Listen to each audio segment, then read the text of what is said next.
Madam ગીતાની treatment બરાબર ચાલી રહી છે ને? હા બરાબર છે. બધું નોર્મલ છે ને?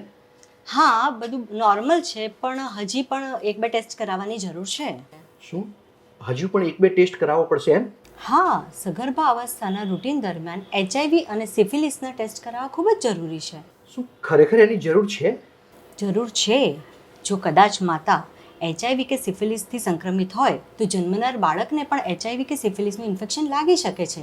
પણ આમાં કોઈ ચિંતાની જરૂર નથી, કારણ કે જો ટેસ્ટમાં HIV કે સિફિલિસનું ઇન્ફેક્શન આવે તો પણ માતા તેની સારવાર લઈ સ્વસ્થ અને HIV નેગેટિવ બાળકને જન્મ આપી શકે છે. માત્ર જરૂર છે એક ટેસ્ટની, જે દરેક સરકારી હોસ્પિટલ અને અર્બન હેલ્થ સેન્ટરમાં મફતમાં થાય છે, અને તેની સારવાર અમદાવાદના દરેક ART સેન્ટરમાં વિનામૂલ્યે ઉપલબ્ધ છે. માત્ર એક જ ટેસ્ટમાં કરો આપની ખુશહાલીની શરૂઆત. HIV/AIDS વધુ જાણકારી માટે ડાયલ કરો 1097. Ahmedabad municipal corporation AIDS control society દ્વારા જનહિતમાં પ્રસારિત.